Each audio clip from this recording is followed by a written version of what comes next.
오늘 말씀은 아모스서 말씀입니다. 여러분 혹시 기근을 경험해 보신 적이 있으실까요?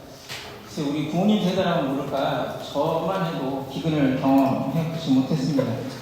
그래서 오늘 아모스 선지자의 기근에 대한 경고가 우리들에게는 좀 와닿지 않을 수도 있겠습니다. 본문 11절을 다시 한번 보시면 주 여호와의 말씀이니라 보라 날이 이를지라 내가 기근을 땅에 보내리니 양식이 없어 주림이 아니며 물이 없어 가람이 아니요 여호와의 말씀을 듣지 못한 기갈이라 라고 이렇게 말씀하고 있습니다. 여러분 오늘 본문은 우리가 양식이 없어 주림도 아니고 물이 없어 가람도 아닌 하나님의 말씀을 듣지 못하는 기갈을 맞게 될 것이라고 그렇게 경고하고 있습니다. 당시 이스라엘 백성들에게는 지리의 특성상 기근을 경험할 기회들이 있었을 것입니다. 아마도 아모스 선지자는 그런 그들의 경험을 상기시키면서 하나님의 말씀의 기갈을 그들에게 경고하고 있는 듯합니다. 오늘 이 본문의 배경이 되는 그 아모스서는 주전 760년에서 755년경에 쓰여진 것으로 그렇게 여겨지고 있는데요. 당시에는 여로보암 2세의 통치 후반부입니다.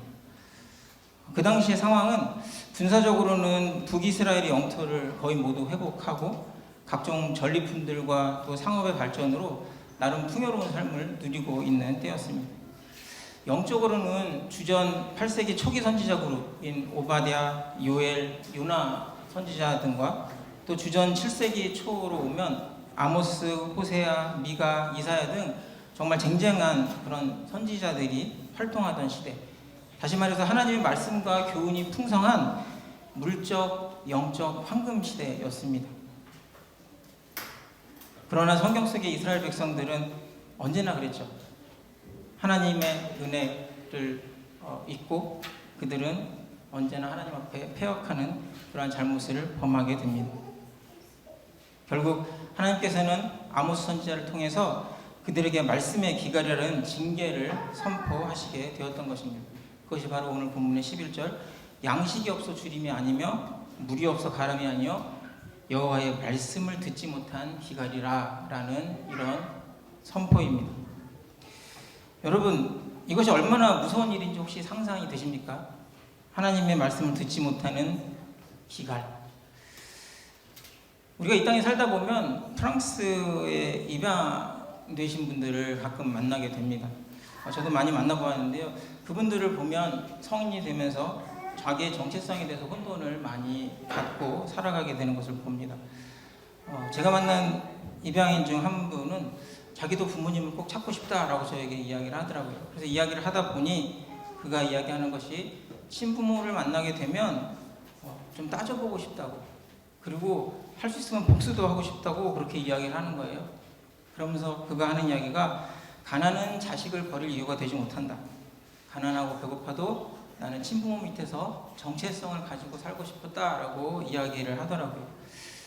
여러분, 버림받는다는 것은 견딜 수 없는 고통이고 무서운 재앙입니다. 이처럼 오늘 본문이 말하는 말씀의 기갈이란 하나님께 버림받는 것을 말하고 있습니다.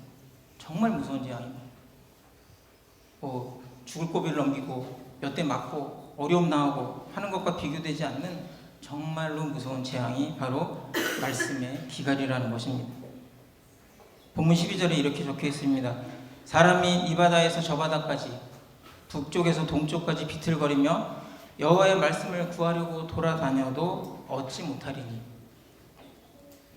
여러분 혹시 프랑스의 영적인 현실에 대해서 혹시 좀 아실까요? 우리가 지금 프랑스에 살고 있지만 대부분의 경우는 프랑스의 영적인 현실을 잘 알지 못하실 것입니다. 왜냐하면 예전에 저도 그랬기 때문에 짐작할 수 있습니다. 우리가 이곳에서 살고 느끼는 표면적인 모습으로 프랑스의 영적인 모습을 보기란 쉽지 않습니다. 저도 청년 시절에 이 땅에서 선교사로 부르심을 받았습니다. 그때 당연히 저는 생각하기를 하나님이 나를 불어권 아프리카로 보내시겠구나 라고 생각했습니다. 그러나 한참의 시간이 흐르고 하나님이 바울처럼 저의 어두운 눈을 열어주셨을 때 비로소 이 땅의 영적인 참담함을 볼 수가 있었습니다. 그리고 그 이후로 저는 프랑스를 선교하는 선교사로 헌신하여 살아오고 있습니다. 여러분, 프랑스의 국교는 카톨릭입니다. 적어도 예전에는 그랬습니다. 그러나 지금은 그 모든 영향력을 잃어버렸습니다. 여러분, 카톨릭의 가장 큰 폐단 중에요, 하나님의 말씀을 고의로 고갈시킨다는 것이 있습니다. 당연히 프랑스 카톨릭도 그랬겠죠. 그리 오래지 않은 1900년대 중반까지만 해도 성도들은 개인적으로 성경을 소유할 수 없었습니다. 왜냐하면 하나님의 말씀을 읽고 해석하는 그 권한은 교황청과 교황과 사제들에게만 있기 때문에 성도들은 함부로 성경을 소유하거나 읽을 수 없었습니다. 미사 시간에 사제가 라틴어로 읽어주는 말씀을 듣고 그 강론을 듣는 것만이 유일한 말씀을 접할 수 있는 통로였던 것이죠. 그래서 놀랍도록 여러분들도 놀라시겠지만 프랑스의 성경 복음률은 전 국민의 5%가 채 되지 않는다고 합니다. 성경을 못 읽는, 성경 말씀을 알지 못하는 그런 크리스찬, 여러분 말이 된다고 생각하십니까? 통계상 프랑스 카톨릭은 65%입니다. 그러나 미사에 참석하는 신자는 5%에서 10% 미만입니다. 그런 프랑스를 우리는 아직도 카톨릭 국가, 기독교 국가로 생각하고 있습니다. 잘못된 오해입니다. 오히려 프랑스에서 65%, 70% 하는 그런 수치는 무신론자들이나 아니면 반기독교적 정서를 가진 사람들에 해당된다고 보시는 게 맞습니다. 이처럼 프랑스의 현재 실질적 카톨릭 신앙인은 5에서 10% 미만으로 추정되고 있습니다. 프랑스의 카톨릭은 어디요? 캘린더 안에 공휴일에서나 확인 가능한 사회 문화와 전통으로 남아있을 뿐입니다. 여러분, 위그노에 대해서 들어보셨죠? 그리고 위그노의 박해라든가 그 어두운 역사에 대해서 여러분들은 들어보신 경험이 있으실 것입니다. 프랑스 개신교에도 칼빈 시대, 칼빈의 영향으로 지극히 짧은 기간이지만 파리에 사는 사람 중에 절반 정도가 위그노였을 만큼 부흥했던 시절이 있었어요. 그러나 그 짧은 시간이 지나고 박해가 시작되었죠. 16세기부터 거의 300~400년 계속 지속된 위그노 교도들에 대한 핍박, 박해, 학살, 이런 것들은 결국 수많은 개신교도들의 순교와 주변국으로의 탈출로 이어져서 프랑스 개신교는 2% 미만의 소수 종교로 전락하게 되었습니다. 그림 사진 한번 보시면 특히 1572년 8월 24일 성 바돌롬의 축일에 있었던 위그노의 대학살, 이 일주일 기간 동안에 전국에서 약 10만여 명의 개신교도가 죽임을 당해서 샌드강이 빨갛게 핏빛으로 물들었다는 그런 이야기가 있습니다. 그때의 상황을 그려놓은 그림입니다. 또 프랑스의 대혁명은 인본주의를 강조하며 또 이성을 신격화하면서 결국은 프랑스 사람들의 마음속에서 종교와 신앙을 삭제해버렸습니다. 뿐만 아니라 중세 카톨릭 교회가 가지고 있던 권력에 대한 반감으로 반기독교적 정서가 팽배해지기 시작했습니다. 오히려 종교라면 불교나 힌두교, 요가 등 동양적이거나 철학적 종교를 선호하고 있습니다. 사진을 보시면 제가 찍은 사진인데요. 에펠탑 밑에서 파란궁 수련하는 거, 저건 제가 찍은 거 아니고 그 옆에 까르푸에서 장식품으로 불상을 판매한다던가 또 법당을 건축하는 모습을 볼 수 있어요. 저게 에브리 그 프레펙트 있는데 그쪽에 있는 건데요. 그 지역에 어떤 관광 명소를 만들기 위해서 불교 법당을 시제정으로 이렇게 지어지는 거예요. 제가 저때 듣기로는 자제들이라든가 또 인부들, 기술자들 이런 사람들을 중국에서 데려오고 고용하는 모든 비용을 시제정으로 감당했던 것으로 알고 있습니다. 그래서 결국 법당이 저렇게 완공되었고요. 그리고 그 지역의 정치 지도자들, 유지들을 모셔놓고 완공 기념 법회겠죠, 예배가 아니라 하는 모습입니다. 여러분, 프랑스는 상당히 종교적인 사람들입니다. 그래서 그 종교적인 욕구를 채우기 위해서 점술가들이나 여기 뭐 바이영이라고 하는 그런 그 점술가들을 찾아다닙니다. 그래서 점술가들의 숫자만 거의 수만 명에 이른다는 그런 통계도 있습니다. 여러분, 저 여기서 광고 봤는데 그 점쟁이 속성학교 3개월짜리 있습니다. 그런데 나오면 이 점술가로 활동할 수 있는 거예요. 왜냐하면 그만큼 수요가 있기 때문에 그렇습니다. 이슬람은 어떨까요? 여러분, 이슬람은 현재 프랑스 제2의 종교입니다. 그러나 실제 신앙인 기준으로 본다면 아마 프랑스 제1의 종교가 이슬람일 것입니다. 사진 한번 보시겠어요?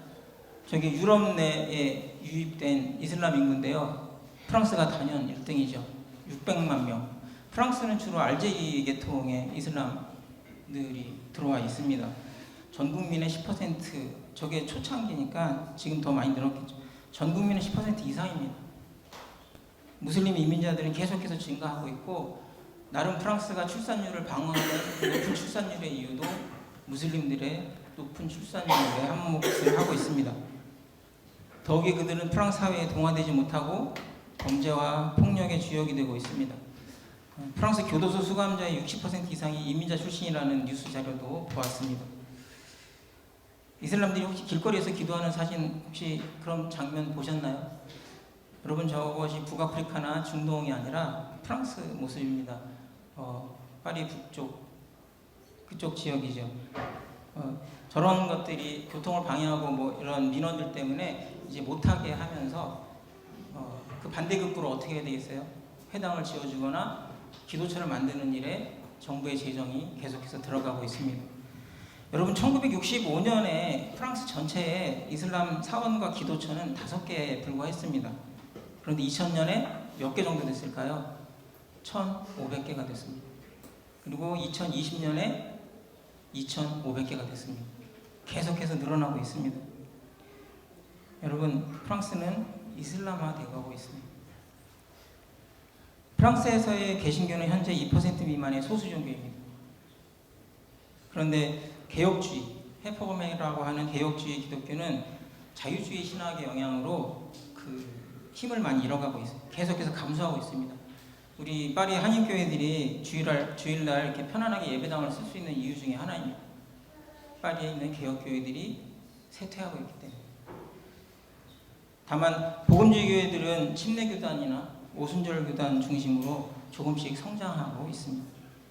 그러나 이 역시 프랑스 교회의 성장이라기보다는 이민자 교회 중심의 성장이 두드러집니다. 프랑스 교회 가보면 프랑스 교회인지 아프리카 교회인지 구분이 되지 않는 경우가 많이 있습니다.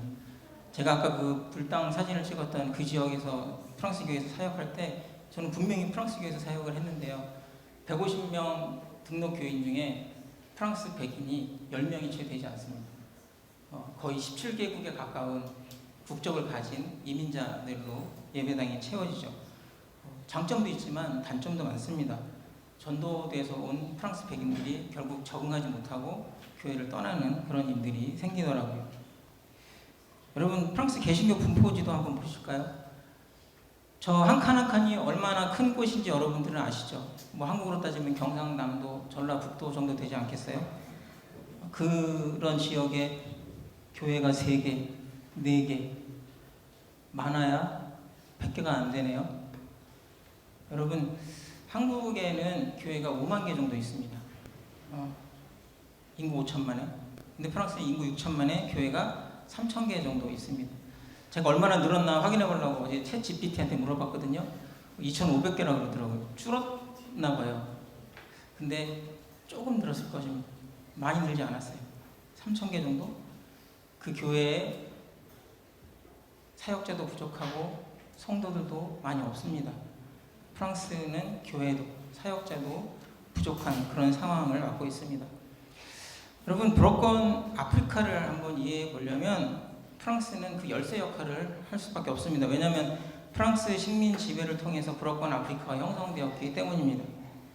그래서 프랑스는 그 나름의 역할이 있습니다. 아직도 프랑스의 영향권 아래에 있는 아프리카 브로건 이슬람 지역의 선교 교두보로서의 중요한 역할을 감당해야 할 것이 프랑스이기도 합니다. 그래서 프랑스는 자체적으로도 선교가 절실한 지역이지만 이런 특별한 역할도 감당해야 하는 곳이기도 합니다. 이런 영적인 현실 속에서 오랜 핍박과 또 혁명과 수많은 사상과 철학들이 휩쓸고 지나간 프랑스의 지금 현 세대는 결국 복음 바깥으로 밀려나고 말았습니다. 바로 오늘 본문이 경고하고 있는 말씀의 기가를 현실로 맞이하고 있는 것입니다. 그냥 막연한 말씀이 아니에요. 그냥 막연한 예언이 아니에요. 그 현실이 바로 이 프랑스에서 이루어진 그 현재를 우리는 살아가고 있습니다. 따라서 더 이상 프랑스는 카톨릭 국가도 기독교 국가도 아님을 우리는 알아야 합니다. 본문 13절에 이렇게 적혀 있습니다. 그날의 아름다운 처녀와 젊은 남자가 다 갈하여 쓰러지리라. 그날의 아름다운 처녀와 젊은 남자가 다 갈하여 쓰러지리라. 여러분, 제가 보기에도 이들은 아름다운 처녀와 젊은 남자들 같습니다. 세계적인 패션에 수준 높은 예술, 아름다운 문화유산, 멋들어진 샹송, 철학을 논하고 세계 속의 강대국에 전혀 밀리지 않은 큰소리치는 당당함은 너무도 멋있습니다. 하지만 여러분, 이들은 하나님의 말씀에 갈아요, 피곤하여 지쳐 죽어가고 있습니다. 영적인 갈급함을 채우지 못해 망가져가는 이들의 모습은 여기저기서 나타나고 있습니다. 여러분, 혹시 유람선 타보셨나요? 유람선 안에는 모든 것이 다 있죠. 큰 배, 영화관, 대형 식당, 심지어는 수영장까지 있습니다. 그렇죠? 배가 분명히 바다에 떠 있긴 한데 우리가 수영을 하기 위해서 굳이 바다에 들어갈 필요가 없어요. 그냥 그 안에서 다 해결이 됩니다. 그 안에서 다 즐길 수 있습니다. 모든 필요가 그 안에 다 있습니다. 저는 오늘의 한국교회를 바라보면서 이 유람선을 생각하게 되었습니다. 오직 교회의 양적 성장에만 전력하는 교회들이 너무 많다는 것을 보게 됩니다. 여러분, 제가 또 다른 배 하나를 소개해 드리겠습니다. 로보스 호프, 들로스 호프라는 배입니다. 이 배 두 개인데 하나는 아프리카 쪽으로, 하나는 아시아 쪽으로 계속해서 항해를 하는 배입니다. 이 배는 국제 OM 선교회에서 유람선을 구입해서 선교용으로 사용하는 배예요.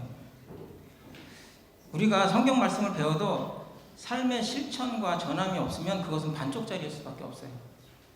반대로 선교를 하고 전도를 열심히 해도 말씀을 바로 알지 못하면 그 역시나 한계에 부딪힐 것입니다. 이 배들은 이 둘의 단점을 보호하고 장점을 극대화하기 위한 아이디어가 아닌가 싶습니다. 이 배에는 수많은 청년들이 매해 이 배를 타고 세계 각처를 다니면서 항해 중에는 하나님의 말씀을 배우다가 배가 목적지 항구에 다다르면 배에서 내려서 그 지역의 복음을 전하는 일을 합니다. 제 생각에도 아주 효과적인 선교 방법이라고 생각합니다. 제가 얼마 전에도 유튜브로 보니까 젊은 청년들이 저 배에 타고 배멀 위에 막 까만 비닐봉지를 뒤집어 쓰고 괴로워하면서도 저기서 버티고 견디고 말씀 전하는 그런 모습을 보면서 은혜를 받은 적이 있습니다. 이처럼 똑같은 모양의 유람선, 똑같은 기능을 가진 배지만 그 하는 일은 전혀 다릅니다. 여러분은 기회가 되신다면 어느 배에 승선하기를 원하십니까? 사랑하는 성도 여러분, 여러분이 타고 계신 뽕레프 교회라는 이름의 배는 지금 어디에 있고 어디로 가고 있다고 생각하십니까? 저는 뽕레프 교회를 생각하면 매우 귀하고 특별하다고 생각합니다. 불어권 선교지, 그것도 가장 중심되는 파리에 위치한, 그리고 불어권을 선교지로 품고 구체적으로 감당하는 교회. 그렇습니다. 불어권 선교, 프랑스 선교는 뽕레프 교회에 주어진 하나님의 특별한 사명이라고 저는 믿습니다. 뽕레프 교회와 불어권 선교, 여러분, 이것이 우연한 일일까요? 아니면 그냥 지나쳐버릴 수 있는 작은 일일까요? 여러분은 왜 이 땅, 이 파리, 이 한인교회, 이 불어권이라는 선교지 한가운데에서 하나님을 예배하게 되었을까요? 여러분, 선교지를 선택하는 가장 확실한 방법 제가 3가지 알려드리겠습니다. 첫 번째, 남들이 가지 않는 곳으로 가라. 남들 가는 곳 재미없잖아요. 남들이 안 가는 곳 가셔야 되지 않겠어요? 여러분, 앞에 영상에서도 보셨지만 영어권 편중이 되어 있는 선교 현장에서 이 불어권 지역에는 아무도 없습니다. 하나님의 말씀을 전할 사역자들이 부족합니다. 두 번째, 영어권이 아닌 곳으로 가라. 불어권 아니겠습니까? 세 번째, 무슬림이 많은 곳으로 가라. 여러분이 아시는 것처럼 브로건의 절대 다수는 무슬림 지역입니다. 그래서 결론은 브로건으로 가라.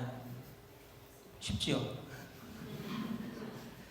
만약 하나님께서 브로건 선교를 우리 뽕레프교회에 맡겨주셨다면 이 얼마나 놀랍고 감사한 일이, 또 여러분들이 그 주인공이라면 이 또한 얼마나 놀랍고 감사한 일입니까? 여러분, 브로건 선교는 어차피 누군가는 할 것입니다. 우리가 안 해도 누군가는 할 것입니다. 땅끝까지 복음 전하라는 예수님의 지상 명령은 틀림없이 반드시 이루어질 것이기 때문에 우리가 안 해도 결국은 이루어집니다. 저는 하나님이 브로건 복음화라는 큰 사명을 뽕레프교회에 맡겨주셨다고 확신합니다.